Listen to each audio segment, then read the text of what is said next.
On this episode of Big Boys Don't Cry, we discuss the 2005 film Just Friends. You do not have to have seen the film to enjoy the podcast, and usually at this point we say, well, if you do, there'll be, then you haven't seen it, there'll be spoilers and whatever. But in this case, we say really don't watch the film because it's awful. But do listen to us talking about it. He's a big red cherry, he's jolly and hairy. Everyone's laughing, but he doesn't care, he stays cool. Ain't he cute? The man in the Santa suit.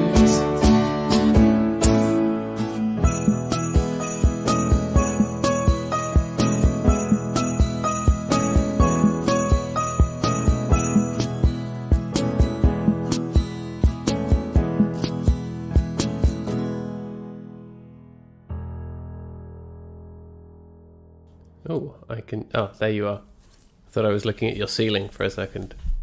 Oh, can you see me? Do you want to see my ceiling? My exciting ceiling. Always. Yeah, look at that. What an amazing ceiling. Love a good ceiling. Yeah, 100%. Welcome to the Ceiling Cast, everyone.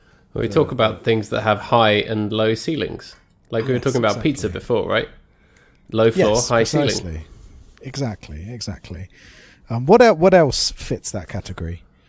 I think it's tricky with foodstuffs because you think of things like burgers and hot dogs, and you can have a very bad burger or hot dog. Yeah, can't you? Hot dog. Yeah, like if you get a burger where the bun is burnt, that is so unpleasant. Have you ever had that? Or where you don't have the right fraction of burger to bun. Either there's too little bun or there's too much bun. Yeah, it happens all the time. The whole experience. When you buy like burgers from the supermarket and buns from the supermarket, the buns, unless they're like proper BAP-sized rolls that are actually a bit smaller, they're massive. And then you get the tiny burgers. They look fine in the packet, but then you cook them and then they like halve in size somehow. Well, that's the thing. You get shrinkage because of the natural cooking and then the reduction of moisture. Yeah. Which then makes your burgers look like little wrinkly ball bags. And then half of what you're eating is just bun. Yeah. Maybe with a bit of salad and cheese if you've been lucky. Salad, honestly. Salad in a burger. Get the fuck out of here. Seriously, you don't fuck with that? No, I will make some exceptions. So if I'm doing a fancy burger, rocket leaves in the bottom, golden. Nice. Or if you're doing a chicken burger, so you know you're making a nice batter for your chicken at home. Maybe a few spinach leaves in the bottom. That always goes down very well. Or again, rocket, depending on how peppery the actual spice blend is. Really good. But lettuce adds nothing. It's just a bit of rubbery, flavourless water in the middle of your burger. It's to make you feel like you're not killing yourself with all the cholesterol and fat. I don't need to feel that. I'm quite happy. I'm quite content with the knowledge that I'm destroying myself. The other day, I made burgers with a nice truffle and black pepper mayo, cured bacon, cheese in a nice brioche bun. Did I put any lettuce leaves in it? Did I fuck? See, I like a bit of mixed salad in there. Yeah, chuck it all in. Why not? Nah, bit of rocket leaf. You need something with actual flavour. That's the thing. Is what's the point of adding something in that doesn't add any flavour and doesn't add any interesting texture? It is worthless. No time for it. No time for it. Although I do think in a chicken burger there is a difference where I think some fresh leaf does actually do well. But like I said, spinach or rocket, again, you want some actual flavour to it. I don't fuck with spinach. You don't like spinach? No, spinach is grim in all forms. Spinach is the devil's vegetable. I thought that was dill for you. No, well, dill's the devil's herb. Devil's herb. So yeah. if I made you a nice spinach and feta frittata with dill, it would be the worst thing, wouldn't it? That is my worst nightmare. We should do some episodes about the foods that we hate. And the thing is, I don't hate salad in things like burgers. I just think I'm going to make you a burger that's all salad. That's just a salad sandwich. Yeah. Like in other circumstances, salad totally cool, no problem with it. One of my favourite meals in a restaurant is there's a really great vegetarian and vegan place down in Brighton called Food for Friends, and I don't know if they still do, but they used to do this amazing mango salad. with I think with halloumi and cashews, and it's gorgeous, absolutely So gorgeous. made by a mango pirate. Made by a mango pirate who's in love with what was the mango in love with in the movie we came up with the other week? Whatever it was. But mwah. I can't remember. I very rarely go mwah for food, but it's beautiful. But yeah, when you're making a burger, you got your burger. What's the point of the salad in a burger? A chef's kiss you did. I did a chef's kiss. I don't know why I Mamma said that mia, like Yoda. that's a nicer burger. That's a nicer salad. I am a chef. So have you caught up with the most recent Mandalorian episodes? No, I've still only seen the first 2 from the first season. This is what happens. You need to. But go I'm on about that. to have 3 weeks off work, so it could happen. Just spend those 3 weeks, no sleep, just watching things that you need to watch. Yeah. That's I'll what be you caught need up to on do. all popular culture. The Queen's Gamble, I'll do that one. Yeah. What else? is Yeah, people- chess. Chess is Talk cool, about? yeah. It's actually very good. I enjoy that show. Yeah. We finished watching it. It is rather good. Cool. I do like chess. I really I enjoy like chess. chess. I haven't I been like playing chess. recently. We should play online chess. Yeah, but then the thing is, I played a lot of chess, but then I was also a massive geek, so I played Warhammer. And Warhammer's like chess, but with space robots and monsters. Yeah, lizard chess. Exactly. It's a level above chess. Yeah. No, I do like chess, but I've not played it in years, and I dread to think how bloody awful I am at it now. I used to play against my friend Paul at work every week in my old job before when we were in offices and we didn't have to avoid each other, and he would beat me every week. See, that's the thing, is chess. Chess is a hard game, man. I used to play it a lot, but yeah, it's one of those things where I dread to think how rusty I'd be now. So no to online chess. No to online chess, but what we should do is reinstate, when we can, our Stardew Valley farm, Yes. which I don't know if we've talked about on this podcast before. I don't know if we have. Sexy Boy Farm. Yeah, Sexy Boy Farm. I, a non-gamer, have done some online gaming. You have. So myself, our good friend of the podcast, Rod Sherman. Sherman. Rob Rod Sherman. Stewart. And my good friend Paddy here. We do online farming, so we walk around and we do little quests in our cute little farm village, and we grow parsnips, and it's wonderful. It is wonderful. It's so soothing. I love But it. what we could do is, do you know the game Among Us? No. So it's the hottest game at the moment, and it's this really fun little online game that costs about £3. And basically what you do is, it's a bunch of people on a spaceship or on like a little space laboratory, and there's 2 people among them are the imposters, and it's basically like The Thing. So they are then killing the other members of the crew, and it's this really cartoonish little game. It's these cute little tic-tac looking motherfuckers running around, and you've got to try and work out who the imposters are before they kill everybody. Sounds good. And it's really, really fun. Yeah, it costs about £3, and it's hilarious, and everybody loves it at the moment. It's been all over the shop. So it actually came out back in 2018, and didn't really make a lot of splash, but all of a sudden this year it's become this hugely popular thing. So yes, Among Us. If anyone wants to get in on it, drop us a message. We'll set up a little Among Us party. That sounds great.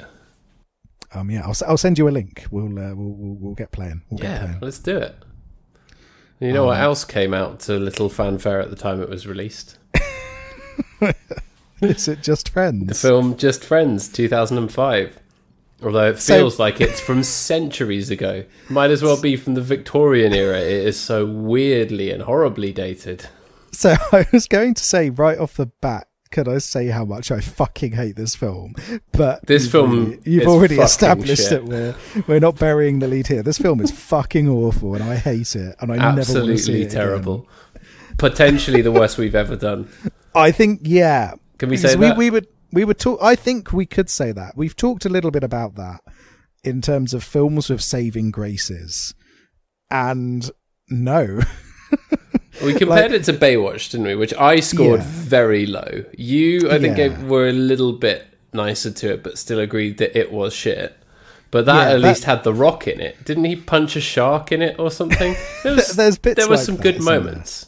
Yeah, there's some vaguely entertaining moments in that movie. I think there's some explosions here and there, so it gets a pass from that perspective.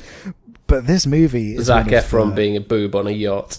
You know, it was not good, but that was kind of acceptable. I don't think any film with The Rock in it can be truly bad, can it? No.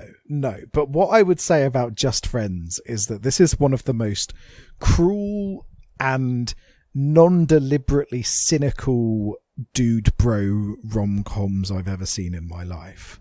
Yeah. Like, this is a vile film with no redeeming features, with no thematic significance, and some of the most dislikable characters I think I've ever seen in a movie. Everyone in this film is an arsehole, as we said over text. So the only thing that, you know, and this calls back to our creative writing courses that we did, our MA. In which we mostly studied the number of arseholes you can have in your film or novel before it becomes problematic.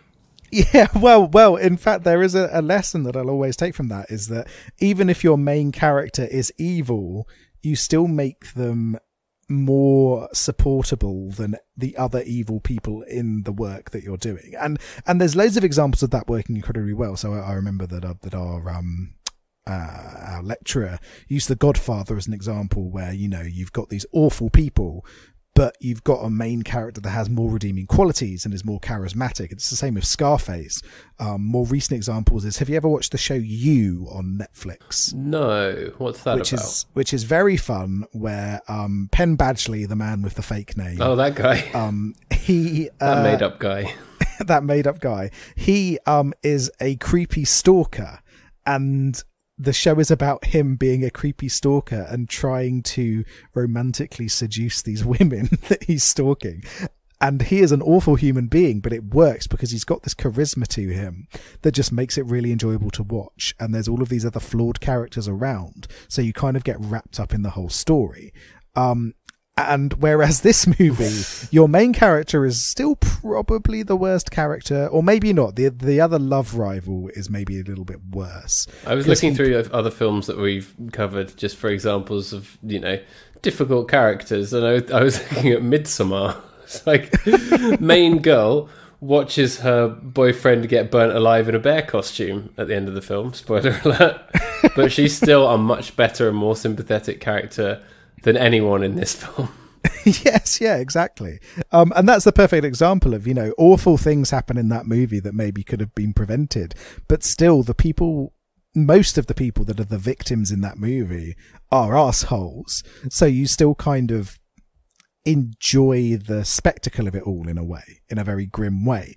Whereas here, I mean, we talked about the one character that's enjoyable to watch in this movie, and she's still an asshole, but but she's enjoyable. And maybe we'll talk about that in a little bit, but maybe we should just set the scene here. Yeah, I do want to talk about her, but yeah. Yes, yeah, definitely. Set the scene.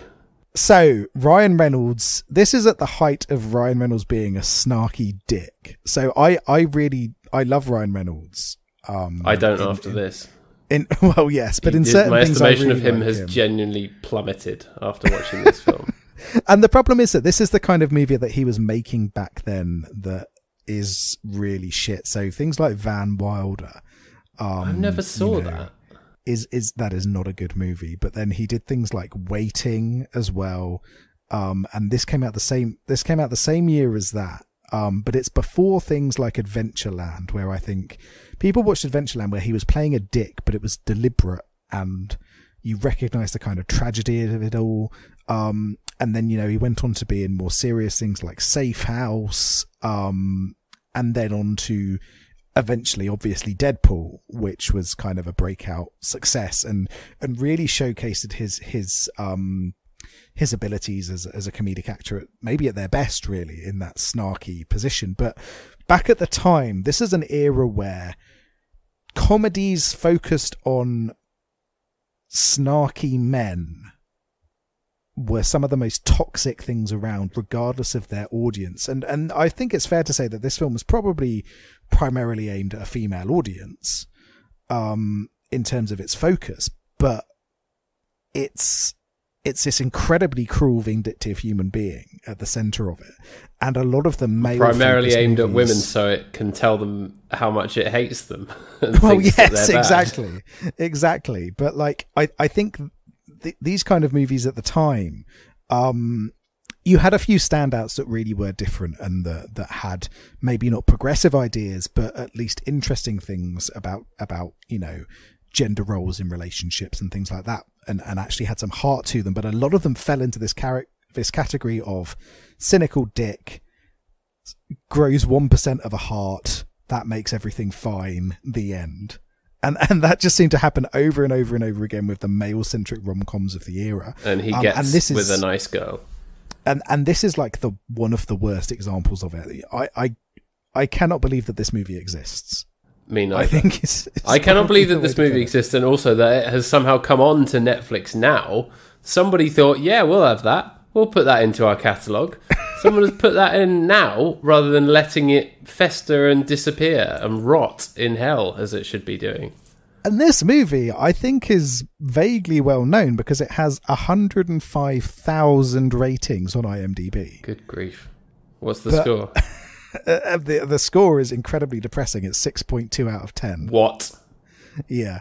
How? Which is just really horrible. Sometimes I think people have low expectations of these kind of films, don't they? So when they rate them, they just they don't have high expectations, do they? People just go in and they're like, well, it's something to pass the time, isn't it? It's not high art. It's not something that's supposed to be good.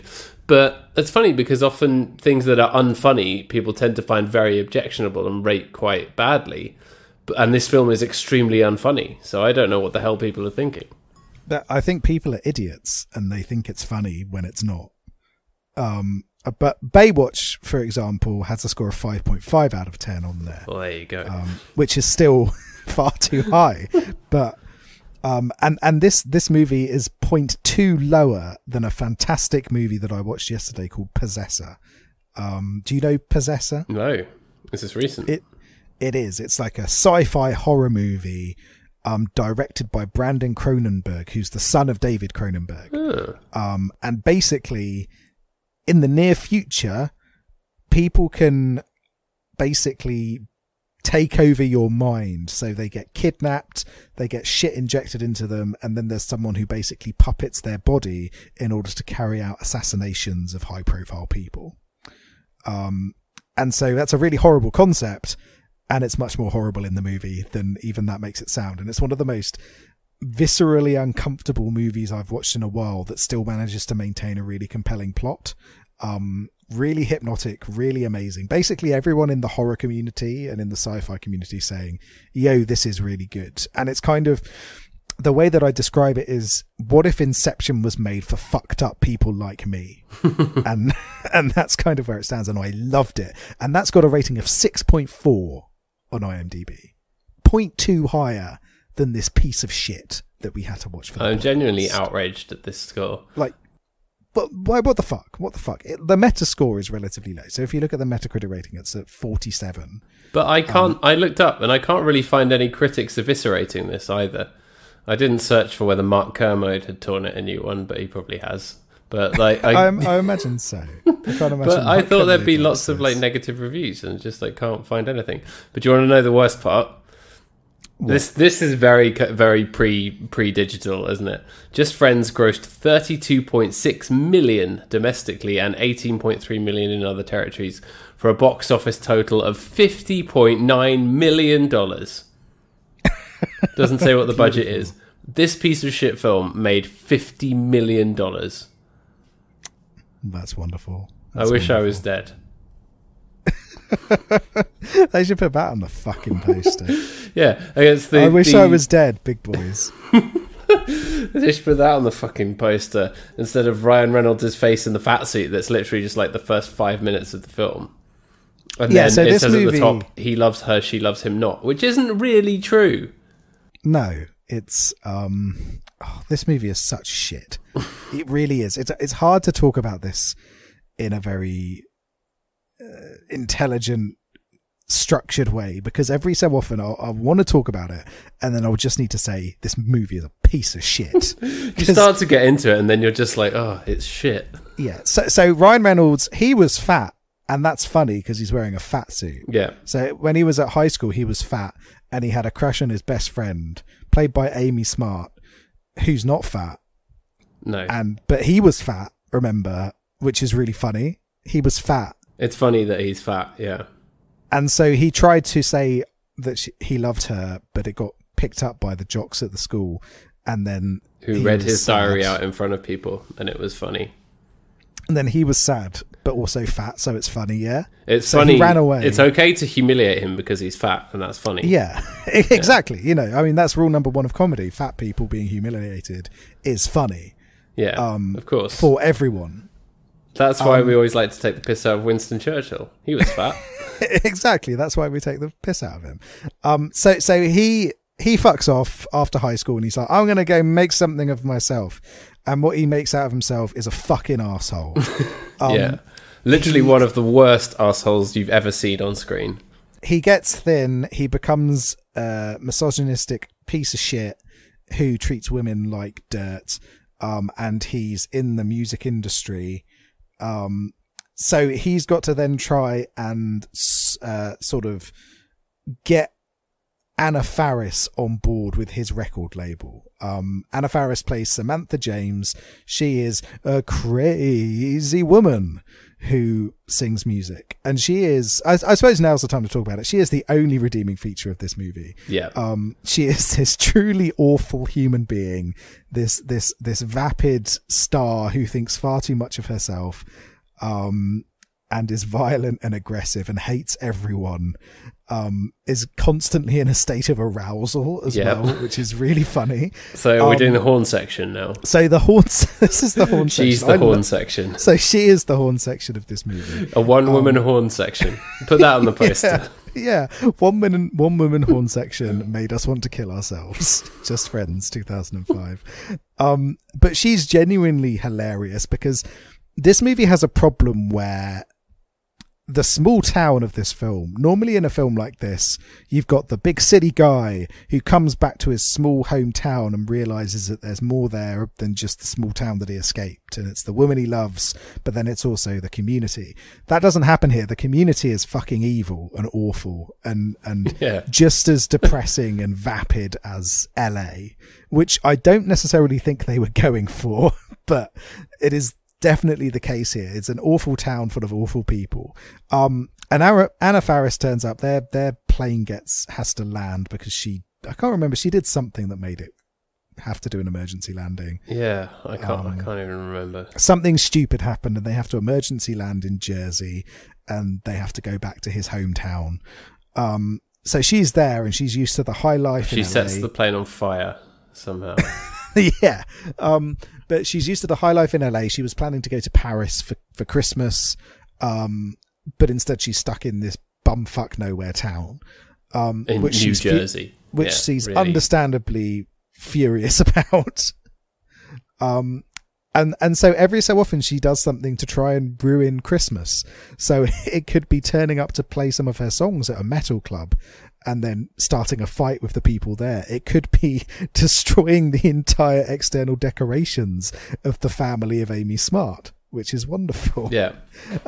So you've just got this little... with her. Yes, or fighting with her. So you've got this little pocket of chaos that occasionally makes things interesting in this movie. Which is great. So Anna Faris, you get a pass. We allow you to you're exempt from the other shit that we say about this. I'm not going to hold this one against her because she turned in a good performance. Yes, exactly. So I'd quite happily watch a spin-off movie. If they made a spin-off in 2007 of Anna Faris's character in this going to another small town and destroying Easter, and then they could do another one where she destroyed Labor Day, Valentine's Day, Halloween, all over it. Make an entire Anna Faris in this movie cinematic universe where she just ruins small towns. Yeah, exactly. Where she just ruins small towns during festive periods. I'm all over that. I would watch that. Yeah. So she gets a pass, but yeah, so he ends up in his hometown, and then he runs into Jamie Palomino, taking marks off because her name is Palomino. That's nearly the name of our band, and I do not want to be associated with this movie in any way, shape, or form. She spells it differently, but I still don't think that's a surname. I don't think so either. Yeah. But yeah, he runs into her, and no one in New Jersey is called that anyway. and he goes, "Hey, I'm thin now," and she goes, "Hi, I work in the bar here, but I'm secretly a teacher." And then you're right. The way that works is so weird. It's like she's training, but has like kids who know her and stuff. I guess that's fine. You would work in a bar while you're doing it, but the way they play it is like, like it is a secret identity almost. Yeah, I'm teacher woman, but it's like they want to have the idea of him being superior to her because she works in a bar, but they also want to make her wholesome and kind of hometowny in that way you were talking about. Whereas they're like, oh, he sees the value of the good things and the nice people, but the only way they can do that is to like make her a teacher, but then not really do anything with it other than to use that as a crutch to find some kids to play a hockey match against him. Yeah. So it's very loose. It doesn't really work. And it adds 0 to the actual end experience of this film. But Amy Smart's trying. She's trying to be the sort of the hometown girl who's, maybe breaking expectations by then trying to seduce him. But it just really doesn't work. So he basically, he tries he was in the friend zone, a thing that doesn't exist. A thing that doesn't exist, but this film really wants you to know that it does, so much so that it feels the need to literally have one of the characters explain to you what it is, because it hates you. This film hates you. This film hates you, and it wants you to know what the friend zone is, so that you can know that you might be in it, and then it can hate you some more. Yeah. Oh, you're in the friend zone. You've been friends with her for too long, so now you're friends, and you're not going to have sex. Friends have lunch, yeah? Friends have lunch. If you're in a relationship, you don't eat during the day. Yeah. That's how it works. Nothing horny ever happens at lunch. My other half, who, by the way, my other half refused to watch this movie because she remembered watching it when she was younger. And basically said never again to me. I'm sorry that she has seen it. I didn't even broach this one with my wife. I knew she'd hate it.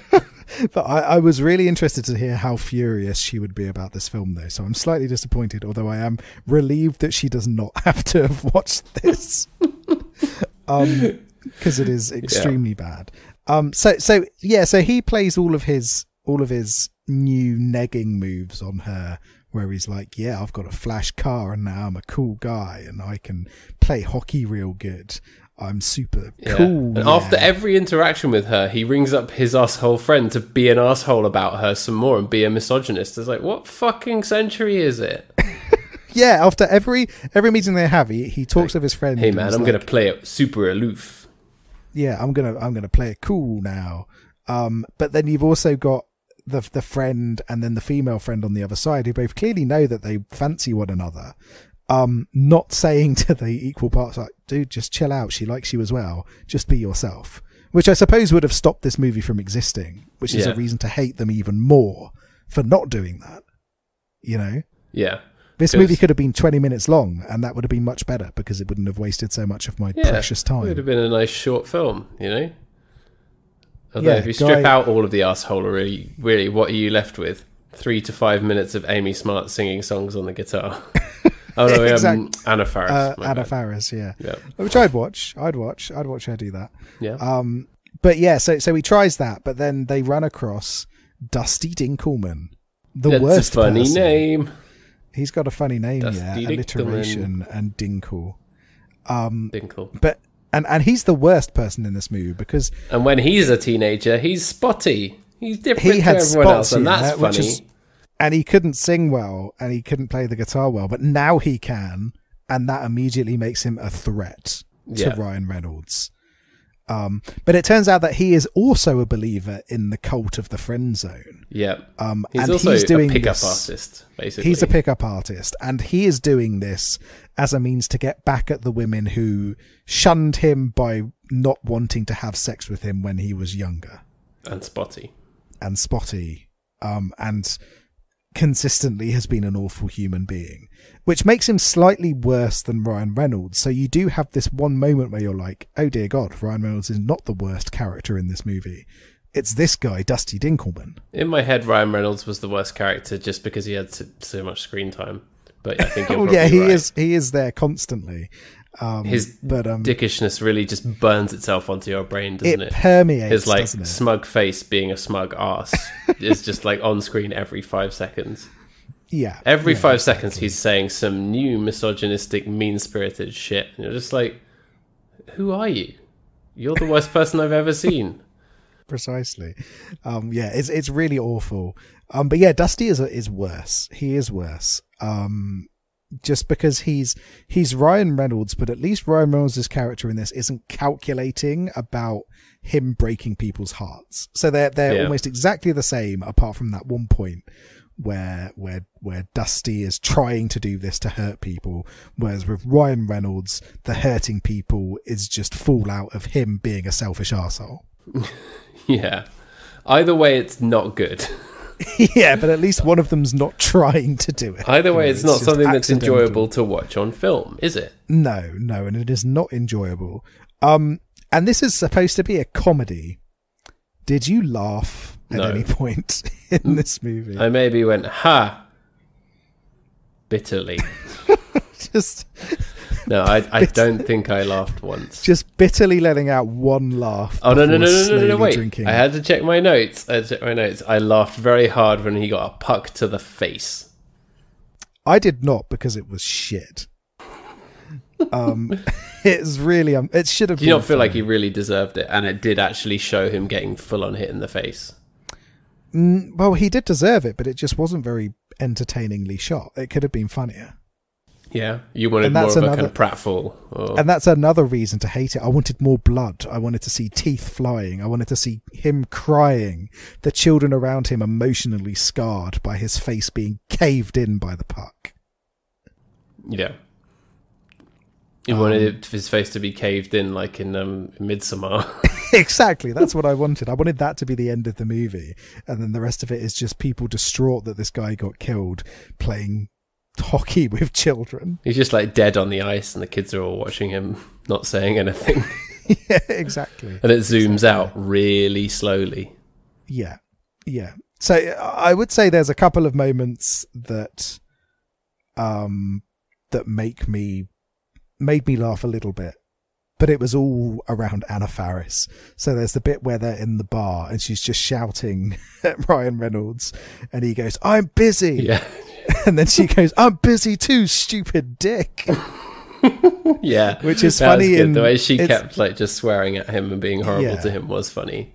Yeah. But most of this movie is not. You've got the rowdy brother versus brother scenes, which are basically just homophobia. Awful. Absolutely. Well, I was going to come on to the homophobia, but that is without a doubt the worst part of this film. Yeah. Like 2005, that's 15 years ago. Were people still really using like gay and homo as an insult then? And like it does it repeatedly as well. It does it once in like the first minute of the film, and then it just keeps coming back, and it's like, oh, come on. And that alone should be enough to preclude it from being on any streaming service right now, because that is just like, yeah, it's centuries old humor that just should not be allowed because it's like awful and horrible. Yeah, it's ridiculous, and it feels so outdated. It feels like something from the gross out dumb teen comedies that came a few years before it. But let's remember Like a that, Tom Green type film. Yeah, well, yeah, and I think even Tom Green would probably be a little bit too absurdist to be so outwardly homophobic as this, you know. Yeah, even this is American Pie, right? No one in American Pie calls someone a homo, do they? I don't I can't remember verify that, but not in Yeah. my memory. I don't remember that, but those kind of movies had that sort of element to it. But then if you're looking at the kind of contemporaries around this time, if you're looking at the other comedies that were really big, this is 1 year after Anchorman, for instance. Yeah, Sex you've got Panther things like and I Love Lamp. yeah, and, you've got yeah. things like Anchorman. You've got things like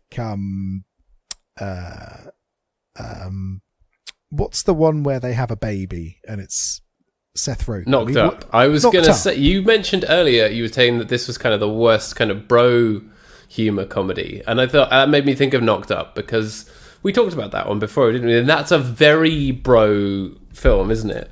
Where, you know, he's like taking the piss out of him about his tattoos and his beard and saying, oh, did you get a lot of heat when you changed your name to Yusuf Islam and whatever and stuff like that. And it's like, it walks that line, doesn't it? Of some of the humor being a bit mean-spirited, but ultimately it gets across where there can be some good in showing camaraderie in, you know, kind of bro humor. And it is a fine line, but this kind of film is just like the inverse of that, and it's awful because no one's having a good time. There are no friendships, are there? No one's enjoying themselves. There are no friends. There are only different people who hate each other and pretend that they don't. But yeah, Knocked Up was only 2 years after this. And you think about the difference in bro comedy between that point and you know, between the 2 points. Is Knocked Up has its issues, and I think we talked about it when we discussed the movie. I'll link to that episode in the show notes. Yes, yeah. But this is just a whole other level of awful, just toxic bullshit, isn't it? Yeah, it really is. We swear toxic. A lot, but I think it is entirely adequate. It's absolutely justified. I was just looking at what else came out in 2005. You ready for this? Star Wars: Revenge of the Sith, which we've talked about. Yeah. Deuce Bigelow, European Gigolo.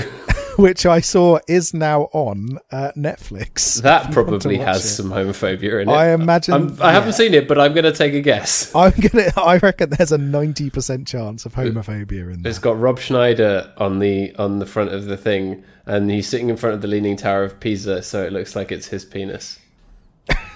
I mean, what more could you want? Very amusing. Also, fuck Rob Schneider. He's an anti-mask, anti-vax dickhead. And also, actor. I was going to say, for a comedian, he's never been very funny, has he? No. So yeah, Deuce Bigelow, European Gigolo. This film, The Ringer, starring Johnny Knoxville. Isn't that a massively horrible ableist film? Yeah, he pretends to be differently abled to get into the Special Olympics. Yeah, that is maybe that is worse than Just Friends. Who knows? Yeah, that is a very bad. Because I saw that at the cinema because my friends had a habit of turning up to the cinema not knowing what was on and then choosing something at random, and The Ringer was one of them. And that is one of the worst movies I've ever seen in my life. Is it worse than Just Friends? I can't remember. We'd have to rewatch it to answer that question. I really don't want to rewatch it, but we'll see. Yeah. So we had Brokeback Mountain this year as well. Oh wow! All right. 40-Year-Old Virgin was this year, and again, that's got pretty bad. That's got the sort of male camaraderie thing going on, but it's maybe slightly better than this. I'd say there's more. It's not good, but it's definitely better than this. It's better than this, isn't it? You know, but that's what I mean. That's the kind of movie that this is standing alongside. Wedding Crashers, same year. Wedding Crashers. You've got Waiting, which was the other Ryan Reynolds movie that I was talking to you about, where they're working in a restaurant. So you've got Herbie Fully Loaded, of course. Love Between Lindsay Lohan and a Car. Doom, Love Between The Rock and shooting people. Very good. So it's not a great year for Elizabethtown. You like that one? Oh, I like Elizabethtown. Would you rather watch this or Elizabethtown? I'd rather watch Elizabethtown than this, but Elizabethtown is also a bit of a film where everyone's an asshole apart from the guy who drums in the Leonard Skinner cover band. I mean, that does put it well above everything else, doesn't it? Yeah. And House of Wax, starring Paris Hilton, was in 2005. Oh, God. I haven't seen that, but I've seen memes about that. It is extremely good. We should watch it. Yeah. But the point of all this is that there are a lot of probably quite bad and dated comedies that came out in 2005, but I really suspect that none of them are as homophobic and just generally awful as this. Yeah, I don't know if Waiting is. Waiting might be. I don't remember Waiting very well. I've not seen it. But it's also a bunch of cruel young people working in a restaurant. So that's something to bear in mind. Maybe it's Ryan Reynolds and Anna Faris movies from 2005 are just a special portal of hell for the rest of us. Yeah. It is not good at all. So this film, there's a thing where like he says he's going to be the biggest pussy ever, and he's going to be like Mr. Rogers. I'll have you know, sir, Mr. Rogers was not a pussy. Mr. Rogers was one of the bravest people on this planet, because he got out there every day and did his TV show and completely exposed himself and his beliefs and his kindness, and he was completely open and honest with everyone, and that takes real balls. That sounds like real fucking nerd bullshit. I'm not gonna lie. Oh, I'm teaching kindness to children. You know, I should be teaching the children how to kick Ryan Reynolds in the shins. Well, yeah, I don't disagree with that. Kids should be harder. They should stop teaching ideological purity to children about kindness and being nice to one another, and we should teach them the cold hard truth that if you want to get ahead in life, you need to get rid of the bad people by any means necessary. That's why give them a puck to the face. Yeah, that's why left-wing politics is in such a dire state. Is they're all like, oh, we've got to be pure and we've got to be kind. No, you say this is what's important to us. If you don't believe in this, we're going to fucking throw you down a well. If Jeremy Corbyn had stood on that policy, hey, don't believe in trans rights, we're going to throw you down a well. Don't believe in equality, been a landslide. Going to throw you down a well. Wells for all bad people. Yeah. Then you believe trickle down economics works? Well, get down this well, and there's going to be some water trickling down on you. Yeah, we need to look after the well-being of the nation by throwing all the wrong ones down a well. That's good. That is so catchy. I can't believe you're doing this for free and not getting paid hundreds of thousands of pounds. Yeah, Aaron Bastoni.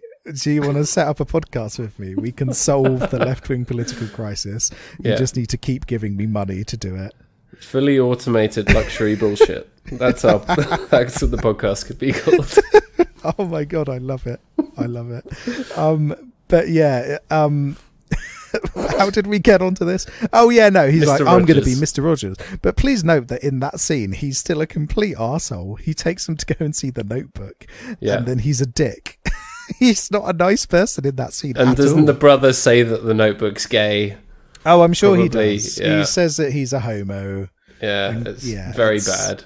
It's awful. It should get in the bin. But the worst part is that this film doesn't even understand why The Notebook sucks. It thinks that it sucks because it's mushy and romantic and it's being homophobic about it. But it really sucks because it's emotionally manipulative, as we discussed on our episode about The Notebook. So this film gets wrong why another film sucks. Like, how bad can you be? Well, how would you expect the people who made this movie to understand why movies suck? Well, if they understood why movies sucked, they would not have made Just Friends. This is true. I'm sorry, guys who made this movie. Roger Cumble, which sounds like a character from the Mr. Rogers Show. Yeah. But is actually the guy who wrote Cruel Intentions. What the hell? He wrote and directed Cruel Intentions, and then also did another movie that we've watched for this podcast, if you remember correctly. Yeah. He did Falling in Love, which we did last year. Which was not great, but was not homophobic and hateful. So no. He's also directed, and we've not watched it yet, but we must do, After We Collided, the sequel to After. Ah, okay. If you remember that piece of shit. Oh God, I hated that film. With hero I'd rather watch that Stiffin. than Just Friends, though. I would as well, to be fair. But yeah, and then written by someone whose name doesn't sound like they're a character in the movie, Adam Davis, who has done other stuff a bit. So he's done some TV, but this seems to be the sort of one big movie that he's done, and it's not good. I'm sorry. There's Spring Break Lawyer. It sounds much more entertaining. It sounds like the kind of shit we would make up. Not in a good way. Wizard Cop is much better than Spring Break Lawyer. Now, genuinely, that's the same level of film title, isn't it? Now, Spring Break Wizard, I think, has a lot more potential. Oh yeah, Adam Driver's putting his guns down, he's letting his hair down. He's letting his hair down, he's got the wand out, and he's got his magic wand, if you know what I mean. And he's out to party for spring break. It's great. So this movie was, although it seems as though idiots like this film still based on the user score, it didn't fare particularly well with critics. So it's had some pretty damning reviews over the years, including So at least that's something, you know. The best of the lot, I think, is probably from Roger Ebert. There is there is not a spark of chemistry between Chris and Jamie, although the plot clearly requires them to fall in love. There is so much chemistry involved with the Anna Faris character, however, that she can set off multiple chain reactions with herself. That's good. Yeah, which is good. So yeah, it didn't review well. It ended up with 47%, which is not great. But some places did like it. That's still higher than I'd expect. Yeah, Variety liked it. The San Francisco Chronicle liked it. LA Weekly liked it. USA Today sort of liked it. All of those writers should be struck off. I say that as if writing about film is like being a doctor. You could be struck off the medical register. But struck off the critic register. The Boston Globe said that it is funnier than any low-rent ripoff of There's Something About Mary Has a Right to Be, which I completely disagree with. That's damning with faint praise, isn't it? Even then, it's not. It's much worse than most of the movies that knocked off There's Something About Mary, which is a movie that we've still yet to talk about, actually, isn't it? It is, yeah. And yeah, to be fair, there were a lot of films doing that around this time. Yes, yeah. It was, hey, you want to make some money? Make a movie that's a bit like There's Something About Mary. Yeah. But not as horny. No. And it does have that kind of Farrelly Brothers feel to it, doesn't it, this film? But yeah, like a shit version. Yeah, the ersatz version of the Farrelly Brothers with no heart at all, I think is probably the best way to describe it. It's fucking diabolical. Yeah, there is zero heart. There is a husk at the centre of this film. And it's the kind of film that is so bad and it makes you think, where did this come from? Who came up with this? Who wanted to write this? And I guess it's Tex Adam, whatever his name is. But like, why did he write this? Like, and you want to think that people are motivated by things that have happened to them, or they want to tell a great love story or whatever. And it's like, it seems like he just wrote this out of a very mean-spirited, woman-hating desire, and it's bad. Yeah, it's really awful, isn't it? Yeah. This is just such an awful film. Genuinely one of the worst things I've ever watched in Unfortunately, though, it had a good soundtrack, and some of it was New Jersey specific, which made me wonder if he's from New Jersey and this is like his high school experience that genuinely happened to him. What, Roger Cumble? No, well, the guy who wrote it. Maybe a bit of both, I don't know. So Roger Cumble is from New York, so not too far away. Yeah, but that's the big city. It's a big city, yeah. He's not from the small towns that are half an hour's drive away. Yeah. Whereas, given that his name is Adam Tex Davis, I assume he's from Texas. Who knows? Maybe. But it used the song Hackensack by Fountains of Wayne, which is a brilliant song and is off their album Welcome Interstate Managers, which I think came out that year or around that time. But fun fact, that's the song on the album that comes immediately after Stacey's Mum.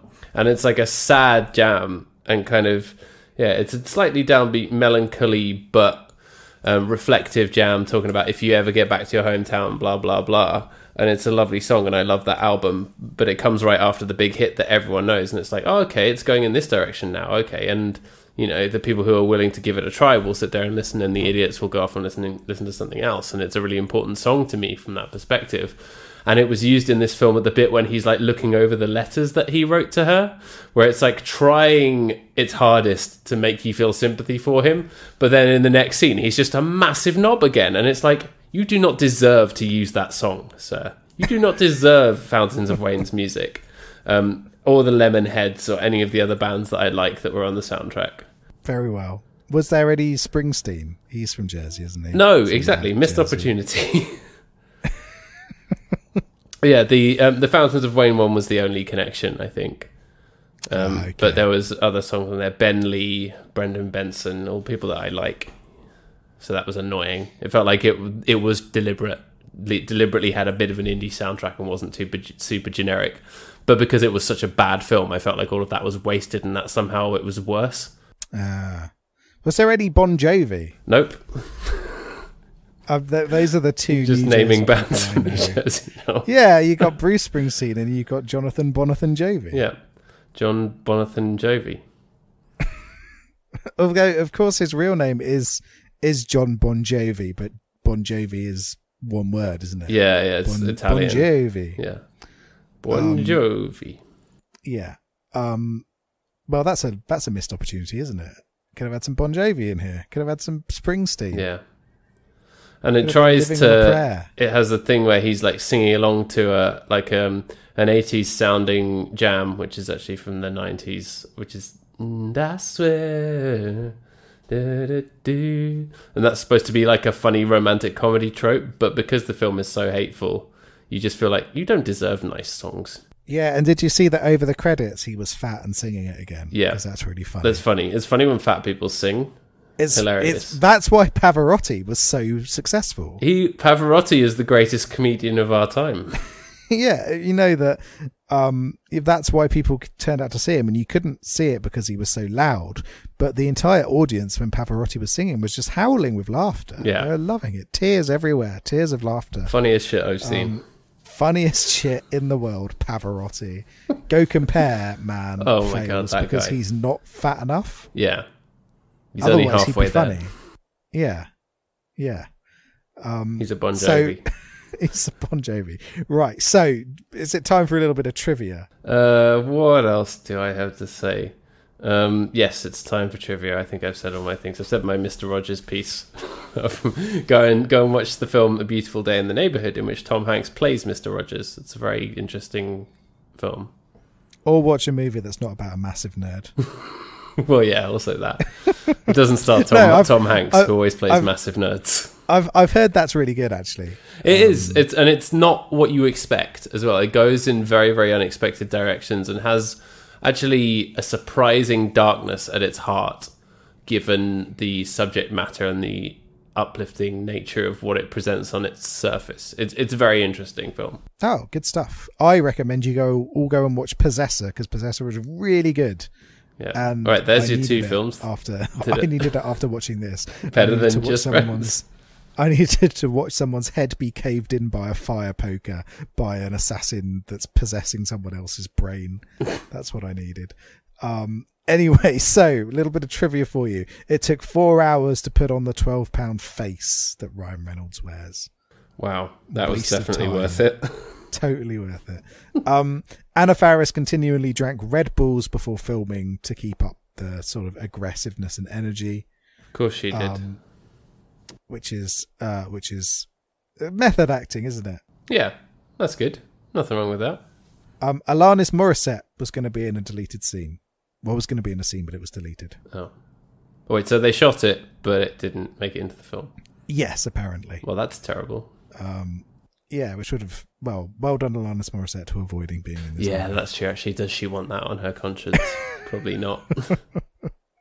And this was filmed in Canada because, of course, Unless she can claim that she was being ironic.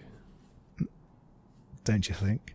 But yeah, it's filmed in Canada because all movies are filmed in Canada. Moose Jaw. Yeah. But yeah, so that'll do. So how are we going to rate this? Oh God.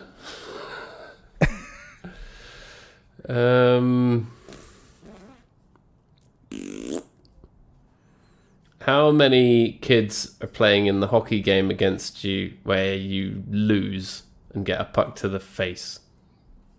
Oh, yeah. It's really embarrassing because there's only 2 kids for me. 2 points for Anna Faris, 0 points for anybody else. Yep. This film is that's totally fucking fair. awful. I would agree It's with so that. bad. I think I It's haven't so been bad. updating our chart spreadsheet, so I need to go back and work it out. But I think that is the lowest we've scored anything. Cool. I think that's well deserved. Yep. Awful. And somehow trying to masquerade as a Christmas film as well, because all the stuff happens at Christmas when there's nothing like remotely festive in No, it. there's nothing about Christmas in this movie whatsoever. It's genuinely awful. And they could have made a point out of that. And that's what annoys me, is there could be a funny movie about that does play with the idea of returning home to a town and finding heart and warmth there. But instead it's just full of dicks. Like that would be a really funny send up of movies like Elizabethtown or what's the one with Zach Braff in? Oh, Garden State. Oh my god. Garden That's State. also a New Stuff Jersey like that. thing. Yeah. Yeah, stuff like that. You could do a really funny send-up of that where they go, you know what, fuck it. I'm going back to the big city where people love me and I'm friends with my neighbours and we have dinner parties and everyone's friendly. Yeah. That kind of thing could be really funny. But instead it misses the mark there as well. Just fuck you, Just Friends. Yep. I hate you. Fuck I this hate film. you, Just Friends. Terrible. Yeah, get out. Yeah. Get down the well. This is half the score that we gave William and Kate the movie. I've got the Rightly. the chart open in front of me. Rightly so. Yeah, this is bullshit, and I'm glad it's over. Yeah. Oh, Baywatch we gave never- 3.5. So yep, there you go. You gave it a 4, I gave it a 3. So we both scored this even worse. We both hated this more. That's- It's even worse, 50 Shades trilogy, which we gave a 2.5 on average. So I gave it a 2, you gave it a 3. I stand by that. 50 Shades is more entertaining than this. Yeah, I think you are right, actually. At I least have to revise my teased, score. you were teased by, the potential of maybe seeing a little bit of Shaft here and there in 50 Shades. There's no such opportunity here. Poor old Isaac Hayes. So yeah, this movie sucks and you should not watch it. It's Yeah. really bad. This is terrible, and shame on Netflix for adding it to their catalogue when they could have ignored it. So genuinely people going, oh yeah, Just Friends is on Netflix. I'm really excited to Oh, watch yay. this. I loved that Christmas film when it came out 15 years ago. Exactly. It's hardly fucking, it's hardly fucking Muppets Christmas Carol, is it? Yep. We watched that last weekend. Oh, I'm jealous. That might have to be a this weekend watch for us. It is always superb. Good stuff. Right, so what have we got next? Well, we are going back to Netflix, even though I'm very annoyed at them for having this in their catalogue. But the next one is hopefully going to be much better, which is The Princess Switch 2. Switched again. Yes. More Princess Switch. So we watched Love The it. Princess Switch 2 years ago. So unlike A Christmas Prince, where they churned out 3 in 3 years and now they seem to not have any coming, which is a shame, they had a year off and now The Princess Switch 2 is happening. So it's bound to be awesome. I am very excited. Because it's for Vanessa this. Hudgens, who is wonderful. Yeah, she plays a princess and a not princess. Yeah. It's great. All right, I'm excited about this. And that guy who was in Nashville was in it as the prince. And that was good. Good That's stuff. my only memory of it. That she played 2 characters and the guy from Nashville was in it as a prince. There we go. Yeah, I'm very excited about this. And this, even if it really, really sucks, it could be nowhere near as awful as Just Friends. So Yeah, it's impossible. It can't be. yeah, I've received a text asking me what film is next. I'm trying to show you here. It's The Princess switched again. Are you sending me a gif of a man shaking his head? She's just on the other side of the door. She can see me. Oh, it's Tim Allen shaking his head. Okay. Very good. Very good. Well, I'm going to enjoy it anyway. Hell yeah. It looks great. And although she was in that one the night before Christmas last year, wasn't she? Which was not great. Yeah, with the knight from Norwich. So yeah, That's great. Sir English Nighty Night from Norwich of yore. But Yeah, precisely. even that film was 1,000 times better than Just Friends. Yeah, it's just such a cruel movie. That's what got me. It's so cruel. Yeah, one There's of the no- most mean-spirited films I've ever watched. Yeah, so get to fuck. Yeah, But not. And I'm sorry for any of you listening who watched it in advance of this episode. yes, I apologise. We can only apologise. Yeah. So yeah, there you have it. Merry Christmas, everyone. Yeah, Merry Christmas, and yeah, we'll be back next week. Keep the change, you filthy animal. Yes. Yeah, sorry, I was going to let you. I always say it. You can say it. You can say the outro. All right. I don't know the outro. Look at us on social media. Like, comment, and subscribe. Give us your fucking money. Rate, comment, and subscribe. Yeah, give us your money. We've got a tip jar. We like money. Money's good. Come and follow us on Twitter at BigBoysDon'tPod. And send us some emails, yeah? We've got an email address. It's well good. That's it. That's it. That's Nailed exactly it. right. Got it. One take. Perfect. Take the rest of the day off. Oh, I will. But yeah, but yes, genuinely, we love you if you're listening to this. You make us very happy, and we hope that we make you happy as well. You are good people. Yeah, apart from Ryan Reynolds, if you're listening, you're not. No. I'm sorry. We tried, but this movie was bad. Yeah, really not good. You're going to have to work hard to make it up to us. Yeah, give us some money. Bake us a cake. You're going to need to appear in Spring Break Wizard as the villain. Yeah, come appear in Spring Break Wizard and buy some nice players for Wrexham now that you co-own it. Oh, God, yeah. That's so bizarre. Yeah, that's what we need. Make sure Wrexham is safe. Give Wrexham all your fucking money. That's what you should do. That's what you should do, Ryan. And then we'll love you again. I just think you need to do a poster for Spring Break Wizard now. I do, don't I? Oh, dear. All right, well, Rob's going to go and make that poster. I'm going to go make a cup of tea. And we're going to be back next week to talk about The Princess Switch 2. Switched again. Alrighty. Bye-bye. Bye. He's a big red cherry, he's jolly and hairy. Everyone's laughing, but he doesn't care, he stays cool. Ain't he cute, the man in the Santa suit?